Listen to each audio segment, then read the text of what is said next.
So Damien, can you tell us a little bit about your time in the military, specific when you were a battery commander? One of my greatest privileges when I was serving in the army was to command soldiers, and my last job in the army was to be a battery commander. So a battery commander is to command part of the artillery, so the big howitzers that shoot long distances, and a battery is made up of about 100 soldiers and 6 big howitzers that are towed by a large truck.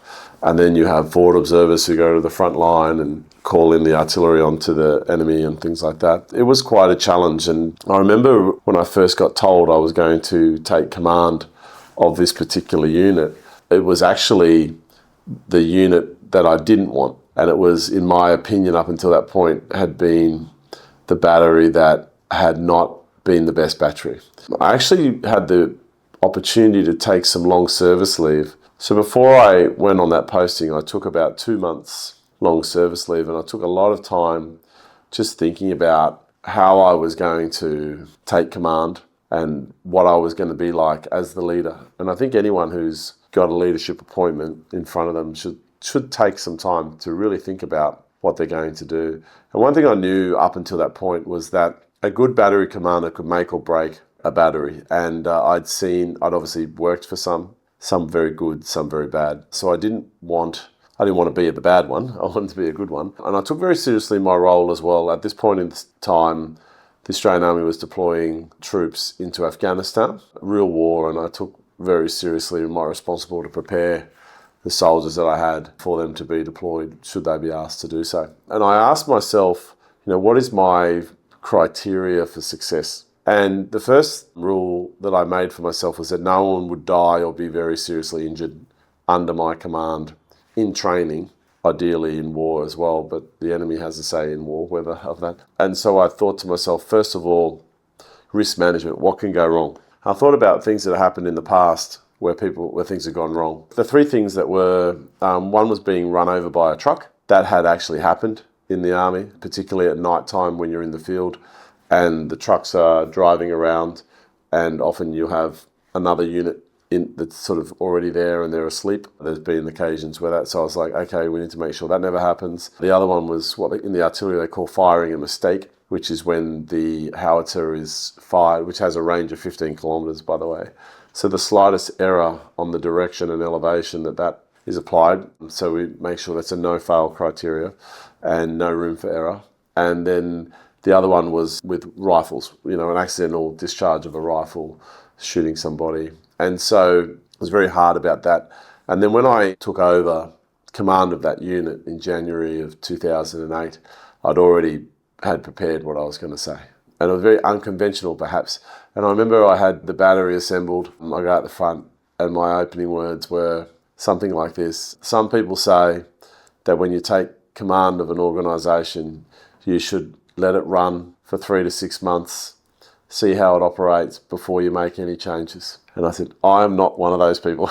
And I said, I know exactly how a good battery is supposed to run, and we're going to run it that way from day one. I'm in command. I'm the battery commander, but I want you all to know that I respect and appreciate all of you, and we're all going to do this together. And then controversially, I said, I will not entertain anyone submitting their discharge or a transfer out of the unit for 6 months. And then someone said to me, you can't say that, sir. And I said, well, I just did.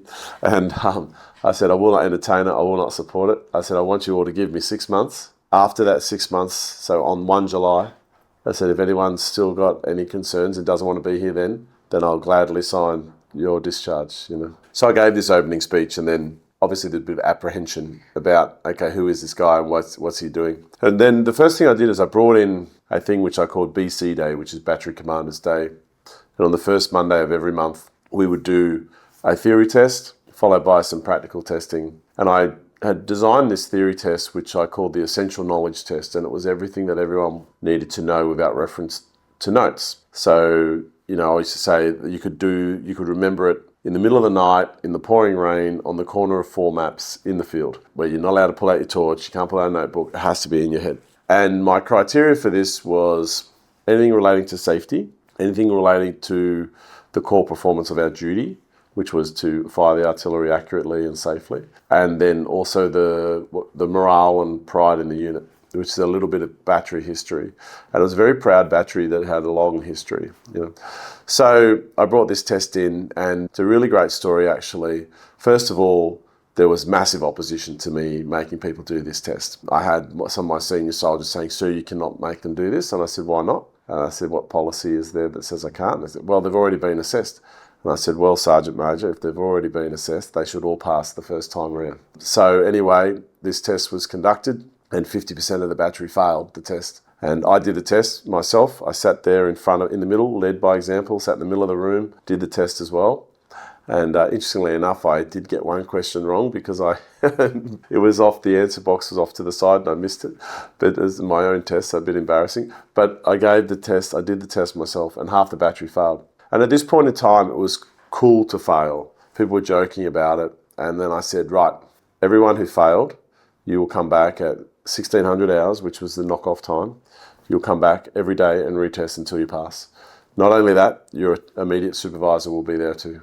And then whoever assessed the test, they had to sign off on it as well. And so then it was no longer funny, and people were hating me at this stage. And one of my mentors that I used to follow, he said, "Keep it up until the bitching turns to bragging." So at this point in time, I just kept that in mind. And so I made them do this test again and again and again. By the fourth day, the last two people passed, and everyone now was able to remember all this information. And then it was at 5 o'clock, I was sitting at my desk and someone knocked on my door. It was a bombardier. I won't say his name to protect him. Yeah, the bombardier is a junior rank. It's like 2 stripes. It's probably about 3 levels down from where I was as the battery commander. And this guy knocked on my door. I said, "Yes, bombardier." And he said, "Sir," he saluted me. And I said, "What is it, bombardier?" And it's very unusual, like you should not come to my office at all. And he said, "Sir, I just wanted to thank you." He goes, "Up until this point in my life, I was convinced that I was a dumb," swear word, and he said, "But today, for the first time in my life, I got over 90% in a test, and I've got you to thank for that, and because you kicked my butt and didn't give up on me and didn't let me give up on myself, and I'm on top of the world, and thank you, sir." And he saluted me and he left, and I almost had a little tear in my eye because I thought, wow, there's something powerful going on here. Come back to that saying, keep it up until the bitching turns to boasting. What then started to happen is that my guys started to win everything. They started doing extremely well in any way that they were tested. When we went to the field, they were the fastest, they didn't make mistakes, and the level of morale lifted because everyone knew that they were good, not through some phony, egotistical, we're the best kind of, but because of a real measured, objective test. I even encouraged my soldiers when I said, "Listen, when you're in the mess and the soldiers from the other battery are there, ask them questions from the test and challenge them to ask you questions and watch what happens."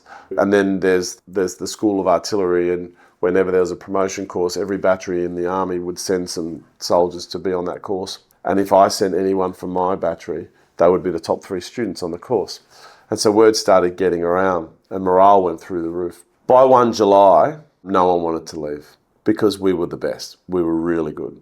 And I had one soldier, he came and knocked on my door, and he knocked on my door and he said, "Sir," he goes, "I don't want to leave, but I joined the army to become a carpenter.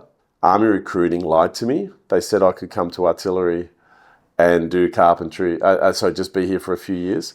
I've been here for 8 years and I really want to go. And I've done what you said. I've done the 6 months. I've been a good soldier. Will you please support my transfer?" And I said to him, "Come here." And I signed it straight there on the spot. I said, "Mate, I'm so sorry." And he said, "No, sir, it's been wonderful, but this is what I want to do, and I can't be in the army forever, and I have to think about my family and what I'm going to do when I leave, and I'll be more useful as a carpenter than a gunner in the civilian world." And I said, "Okay." So he left. In the 2 years that I was in command, we only had 2 people leave, him, and the other one was a psych discharge who was unfortunately not well mentally, and we initiated that, and we actually had him discharged because he didn't want to go, but he wasn't fit to fight. So very few organisations can say that of 100 people, that in 2 years you only had 2 people leave, and one of which was against his will. So that, I think that's a 0.5% loss rate, which is, it's 1% per year. So very, very proud of that result. And what was interesting about that, and this is the moral of the story, is for all leaders, is don't be afraid to set and demand high standards